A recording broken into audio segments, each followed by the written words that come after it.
Morning. Morning mga ka-takes natin. So ngayon dito kami sa Davao del Norte. Punta kami ng Kalaingod.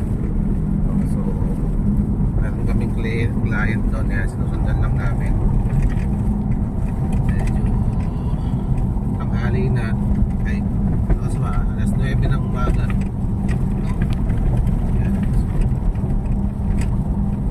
Shoutout sa mga dami sa napapa-shoutout kaso hindi ko naman ma-shoutout sa YouTube channel ko. Yan.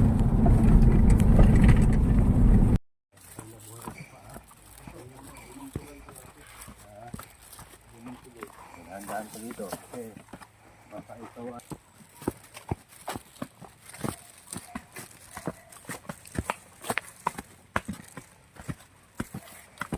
lakad tayo ng half kilometer, no?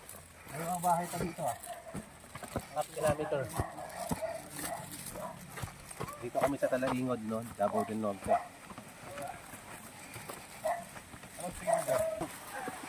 ba ito? Ha?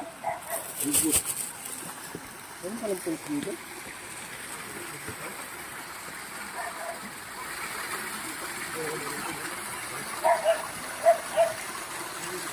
Nakikita niyo video to. Ano, may hole. Oh. Oh, may hole. Okay. Bakit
Dati sa buhay, may naroon pa dito.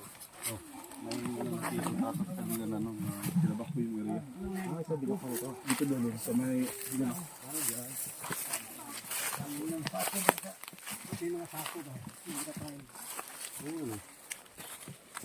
Baka may nagbago.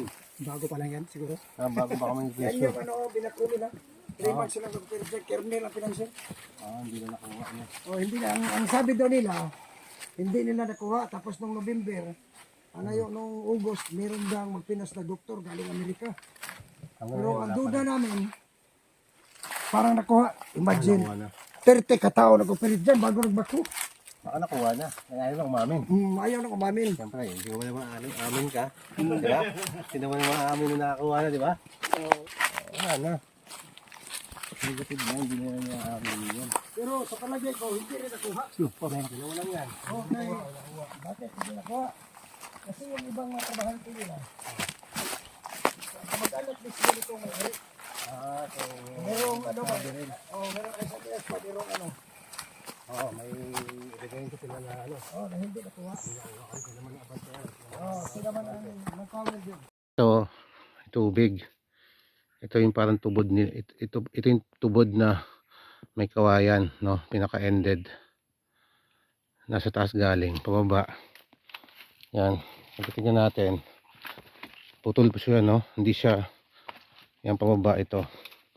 Parang naka-slide na bato, parang busay. Yan, naka-slide yan, no? Okay, so kung titingnan natin ang itsura ng anong to is yan, itong batong to naka-slide. Dulo nun parang balon, yun na sa dulo, ended na yun, papunta dito.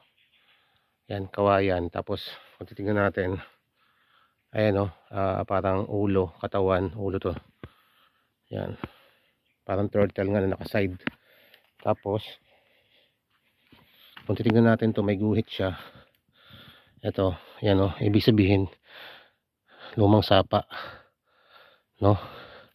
Hindi to dinadaluyan ng tubig. Kasi ito yung pinaka dulo ng sapa eh. End siya. May end siya dun sa dulo. Tapos, ito, naka-Y na creek. Ibig sabihin, naka-Y creek to eh, no? Y na sapa.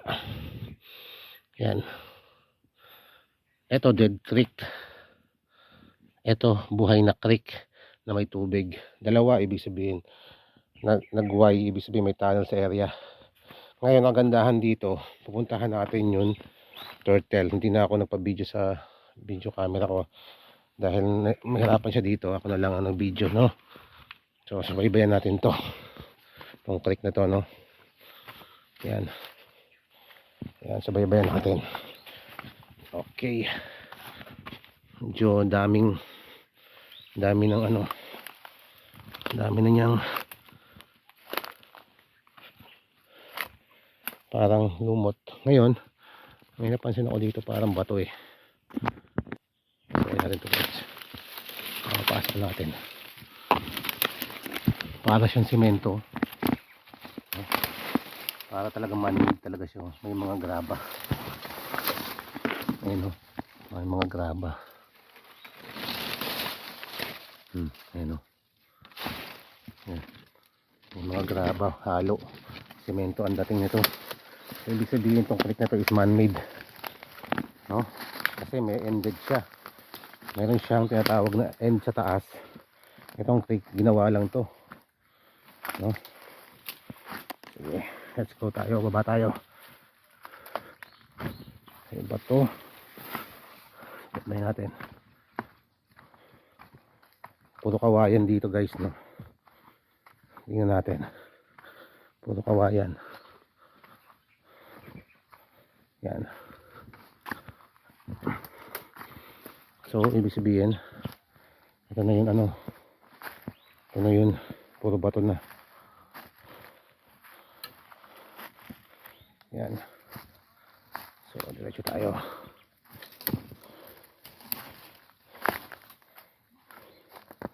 So, diretso tayo. Ang daming tinik.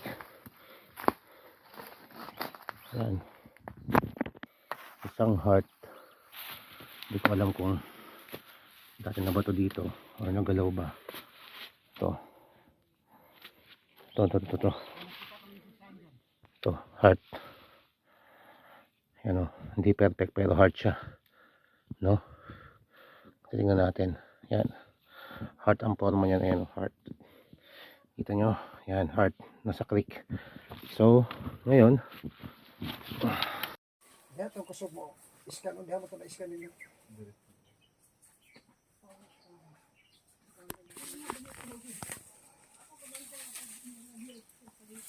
Ito. Meron ako dito. Actually,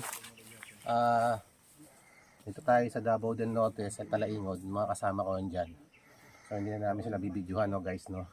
Mga ka-TSG natin, shoutout sa inyo lahat, no. Hindi ko naman shoutout nyo sa YouTube. Siguro later on na lang, shoutout ko kayo. So, ngayon to, biglaan. On the spot tayo dito na mapping. Kumbaga, agad-agad. Ito, hinukay nila. Akin na. Camera. So, ayan. So, ibig sabihin, meron tayong nakitang basin tawag dyan. Hinukay nila to almost 1 feet. So, kala nila may laman tong basin na to. So, ito is tinatawag natin basin. Pero, ang gandahan dito, kung titingnan natin, para siyang turtle marker o bao sa Bisaya. Kasi, may ulo. Ayun o. Ayun o, may ulo. May ulo. Tapos may katawan. Tapos sinukay nila niya sa gitna. So, negative dyan. Ibig sabihin may directional siya. Ang unang counter sign niya, tinitingnan, ng bao, no? Yung dalawang hole doon. Meron dalawang hole. Ako na lang punta doon. Ha? Oo, sige. Pupunta ako yung dalawang hole. Yan. Yan. So ako na lang ng camera, no, para mas clear makita ko yung hole. Yun, tuturo ko. And then, una-una, ito, mayroon siyang tinatawag na guided ng, tinatawag natin na nagtuturo siya na mayroon pointing direction, ibig sabihin going down. No, going down, ibig sabihin niya, no? Going down. Ibig sabihin, ito tuturo nitong basin na to. Basin ng Hapon to dati. Dito nagkakatubig, dito sila naglaano. So, pero ginawang marker, ginawang bao. Parang jar na nga rin, yun. Jar. Jar basin na jar. No? Gandahan lang dito, guys.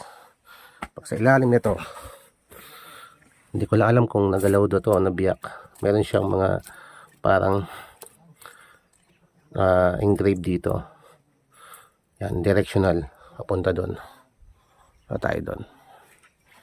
So, yan, legit yan, no? Yan. Triangle position. Ibig sabihin, pointing direction sa baba, no? Tapos, punta tayo dito. Ako na lang, ha? Yan. So, pupuntahan natin. Malapit lang. Unang nakita ko dito is geometric hole. Ibig sabihin, dalawang hole meron. Ayan, o. At saka yun. Hole. Perfect hole yan. Ibig sabihin, countersign. Countersign yan. No? Yan. Bilog. Bilog. So, ibig sabihin, may directional siya patungong orientation ng west orientation.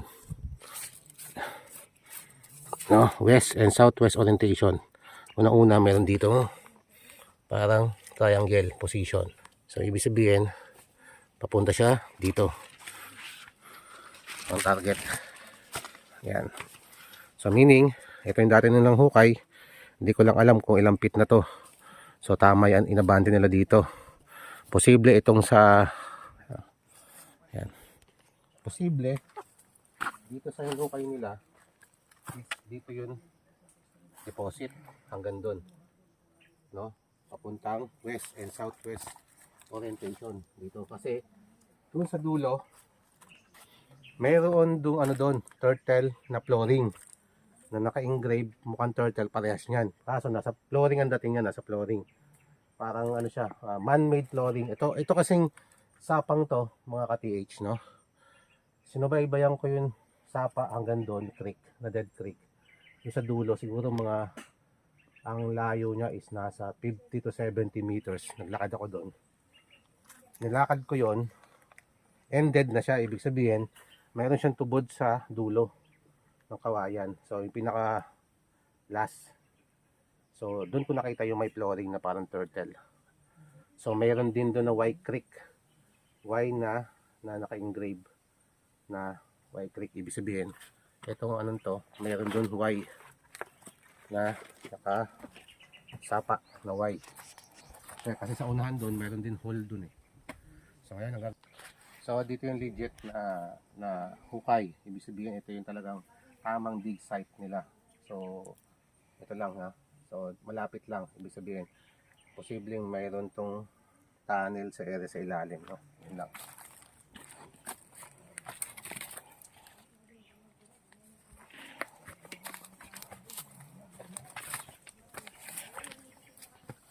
North. O, ibig sabihin, north. Dahan-dahan lang ako. Yan. So, ibig sabihin, pag gumanyan, meron siyang direction doon papunta target natin. Meron na yun, ha? Yan, ha? Ito. Ayan, o. Dahan-dahan ko lang, ha? Yan. Kusa siya. O, kusa yan, ma'am. Tapos, yan. So, ibig sabihin, meron tayo doon. Yan din. O, yan. Meron na tayong dalawang target sa area. Yan. Wala na dyan.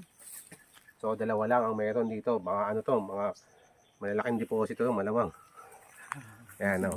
So, huwag mo na kaming iwanan. Ayan, so yan. Sama-sama na tayo. Ngayon, dito Ang tubig sa matublo ba? natin. Saka tayo. Kaya din, galing na hukay dito ah. Tama. Yan, ibig sabihin pag ginaganyan na siya, yan na yan, target niya yan. Kaya natin kung hanggang saan to. Ibig sabihin hanggang dito pa. Ang butas dapat bubutasin.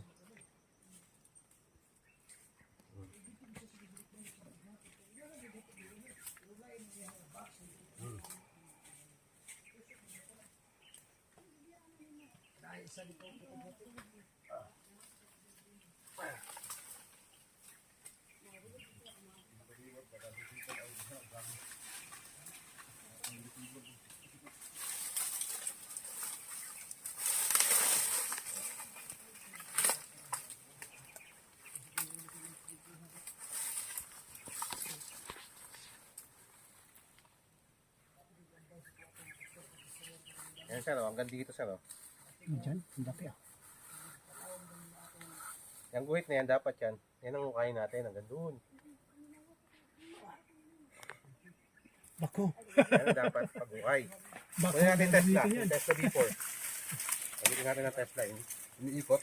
Dito, ginamita namin ano. Iniikot. Siya nagpalitan. Diha na magipalit. Tanglog na diyan. Lasog na lang, baon diha. Ano, ba, open kita siya mo. Ano kita sa picture, oh. Namura pa sa banga. Kana bitong banga, kada ko bitaw. So, tayo ng 24 karat. Tapos, gawin natin 26 meters, 39 wide. Okay.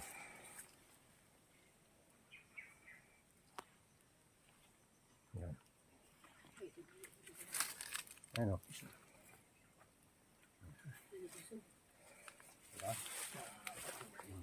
Isi, naon si. Di ako ganito. Ano? Yan sa ate. Sumikin tuyo ko. Di ba? Kahit saan siya umiikot, meron ionization. Meron siyang hatak ba?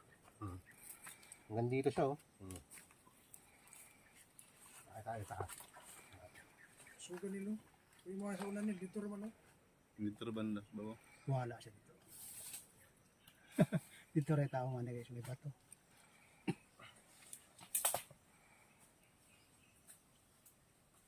Wala na siya dito.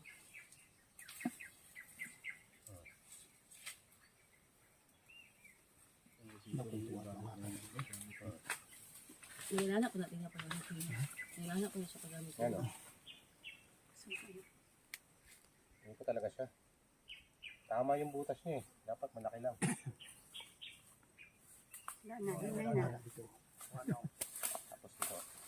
Balik. Hanggang dyan. Di ba? Nagamit mo na ito dito? Hindi pa. Ako pa pala ang una nagkagamit ng gamit mo dito. Doon sa taas, na-focus sila. Ang hirap umikot yung boss, oh, kasi nakagaya yan, oh. Oo, nakastay lang. Naka-pan slamping. Ibig sabihin, Isa na lang yan. tanong. Gaano kalalim? Oops! Iyawa na po kasi. Ay, katiyan sa inyo. Dito na tayong tanin, baka may tanong sa ilalim. Katungkong. Tuwara sa itublo is buntubs. Ay, kung yun. O, di ba, may tanong sa ilalim. Tama din. May chamber sa ilalim to. Ha? May chamber. Wala lang siya start ko.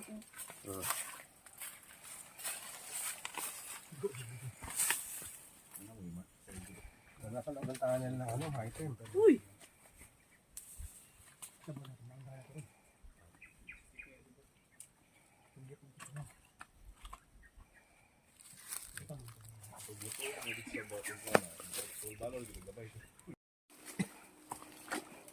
Hindi yan basta-basta tumutunog. Basta pag tumunog ng metal yan, tutunog talaga yan.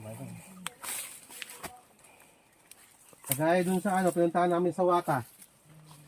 Nakakakuha siya ng silver. Ay, ganun ba? Oo, points. Dun.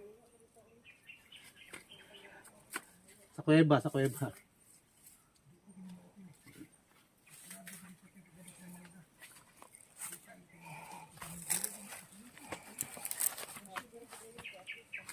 Ibig sabihin, pag walang tunog, sa 10 feet, malalim pa. Lagpas 10 feet. 10 feet. Lagpas pa. Maganda to sa mga cave. Yan. Kasi baka may mga quick deposit ba. Kasi ito, pag dinetect mo yan pag ganyan, kuha niya yan. Diba yung side na yan. Pag dinetect mo ng ganyan, kuha pababa. So, pag ganyan, so wala, ibig sabihin, wala siyang na-detect. So, alam na natin na wala, no? Okay, malalim yung item.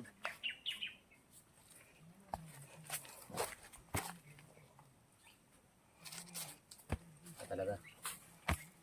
Ito. Na mababaw, malalim talaga to. Pagkaanin eh.